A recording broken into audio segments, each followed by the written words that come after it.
warahmatullahi wabarakatuh. Assalamualaikum warahmatullahi wabarakatuh. Buya, saya kan sudah mulai hijrah dan saya menikah dengan seseorang yang bisa dikatakan kurang paham dengan ilmu agama. Alhamdulillah saya merasa Allah Subhanahu wa taala bukakan pintu hidayah kepadaku untuk bisa lebih baik lagi dan bisa membimbing keluarga kecil kami.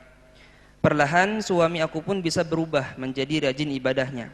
Tapi terkadang saya merasa suami saya itu belum memiliki kesadaran dari dalam hatinya. Tetapi dia melakukan ibadah karena saya yang suka ngomel-ngomel menyuruhnya. Sampai terkadang di hatiku timbul penyesalan dan berpikir seharusnya memilih pendamping hidup haruslah orang yang ngerti agama dan yang akhlaknya bagus di jalan Allah Subhanahu wa taala. Hingga sampai-sampai kadang timbul rasa di hati saya suka sama seseorang yang dia itu keluaran pesantren. Dan saya berpikir, setidaknya kalau saya bisa memiliki suami yang seperti itu, bisa membimbing saya, mengarahkan saya di jalannya Allah Subhanahu wa taala. Tapi saya masih sadar, ya Allah, kenapa hati saya selalu memuji orang lain dibanding suami sendiri? Saya tidak tahu ini termasuk dosa apa tidak, tapi saya sadar saya harus menerima suami saya baik buruknya sifat suami saya sendiri. Saya ingin buang perasaan itu yang menurut saya sangat tidak karuan, Buya. Karena saya selalu berpikir bahwa mungkin ini jalan yang harus saya tempuh untuk bimbing suami dan anak-anak. Cuman di sisi lain karena saya pun masih kurang pengetahuan dan ingin ada yang membimbing, maka selalu timbul rasa kalau bisa memiliki suami yang lebih pengetahuan agamanya dari saya. Saya ingin ada yang membimbing lebih lagi, Buya. Tapi bingung mau cari ilmu di mana selain dari YouTube dan streaming Al-Bahjah.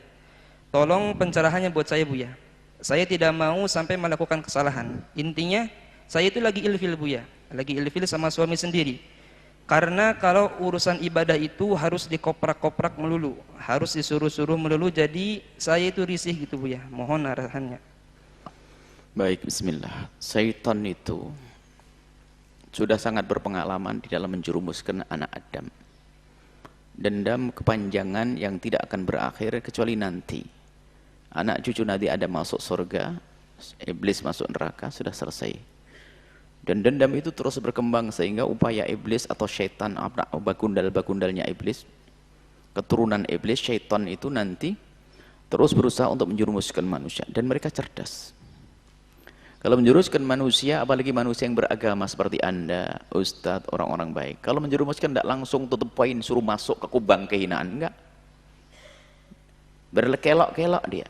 Pakai umpan. Nah, Anda baca, umpan iblis sudah masuk pada Anda.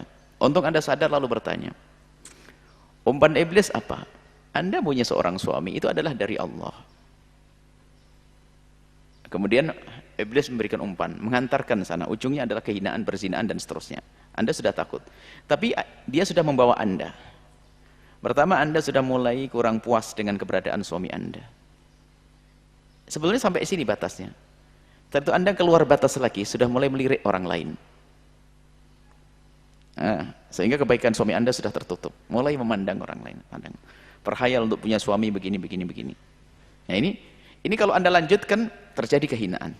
Anda harus stop sampai di sini. Dan kembali lagi. Ini bahaya. Ini bahaya. Ini begitulah caranya. Oleh iblis dikaburkan dulu istrinya, pasangannya atau suaminya, dibikin tidak menarik, lalu dibuka oleh iblis, setan, matanya untuk melihat orang lain. Sehingga betul ada istilah yang rumput tetangga terasa lebih hijau, itu adalah kata kambing-kambing. Ini begitu. Selalu begitu, seolah begitu. Dan juga disebut Nabi ala innal nara huffat bil ma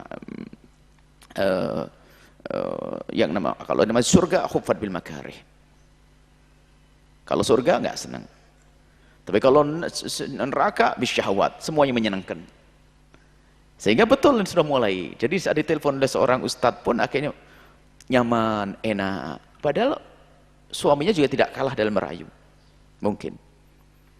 Bahkan ajibnya umpannya iblis itu kadang dalam bahasa agama. Ya kamu jadi punya suami kok nggak ngerti agama, rugilah. Hidup kan nih suami kan jadi imam. Dengar enggak dari Buya ngomong? Imam. Cari yang namanya imam di sini. Imam. Jadi imam. Akhirnya setan bisikkan begitu. Akhirnya dia sudah komunikasi dengan setan. Iya sih. Suami setiap hari harus dikoprak-oprak sholatnya. Ya Allah, enaknya kalau punya suami. Ya, setan sudah senang. Iya, suamimu harus ustad. Ah, iya, nah, ini iblis. Hati-hati. Tidak jaminan. Belum tentu yang istrinya ustad lalu bisa menjadi ustadzah yang baik. Belum tentu. Bahkan Nabi Lut istrinya kayak apa? Ayo. Gak jaminan itu. Maka syukur yang Allah berikan, halal yang Allah berikan kepada anda. Kemudian kalau memang anda ikhlas kepada Allah, subhanallah, kalau suami anda yang mengajak anda ibadah, yang menggunung pahala suami. Tapi ini beda, anda ngajak suami anda yang menggunung pahalanya. Cuman anda paham makna ini? Anda punya jihad, punya pahala dakwah mengajak kepada suami, istimewa. Anda tidak sadar kalau anda menjadi wanita istimewa. Bahkan jika seorang istri menjadi istrinya seorang ustadz, bisa saja dia mengganggu perjalanan dakwahnya. Karena memang dia bukan sebanding dengan dia atau tidak mengerti.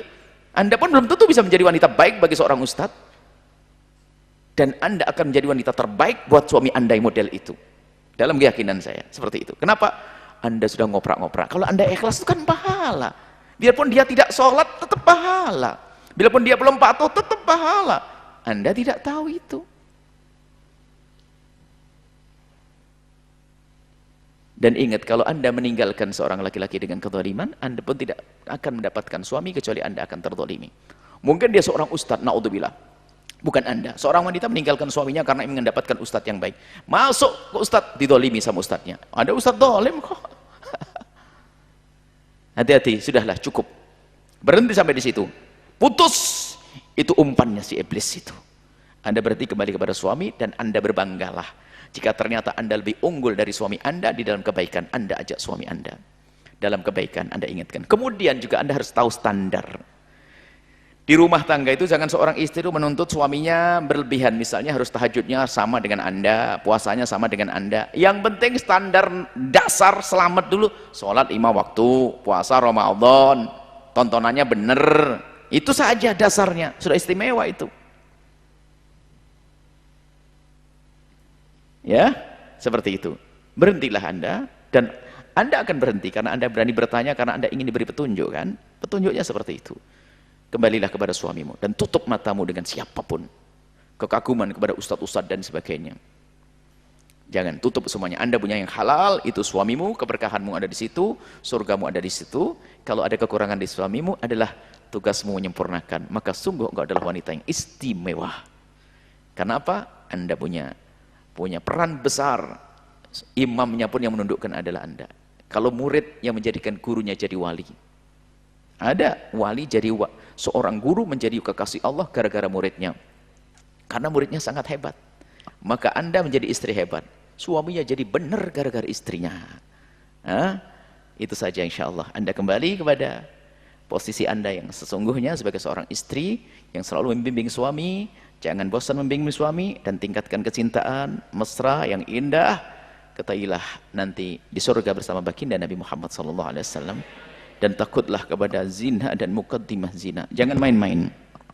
WA itu ada setannya, dia nyambung, linknya itu adalah segitiga kepada laki-laki itu, dan iblis juga memantau. Sehingga karena sudah ada bau iblisnya, lihat, kalau WA kepada suaminya biasa-biasa saja. Tapi kalau WA kepada laki-laki tersebut ada debar-debar. Itu ada iblisnya. Karena semua iblis sudah suntik dengan hal bang. Itu pengakuan sebagian orang yang sudah mulai kotor hatinya begitu. Buya, iya Buya, betul. Kalau saya dengan suami saya biasa saja, sampai dingin tadi ngomong. Tapi kalau sama orang lain yang semangat, iblis. Sudah sambung linknya kepada iblis.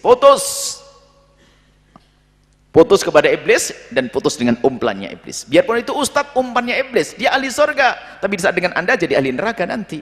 Cukup anda dengan suami anda masuk surga. Selesai. Wallahu a'lam bishawab.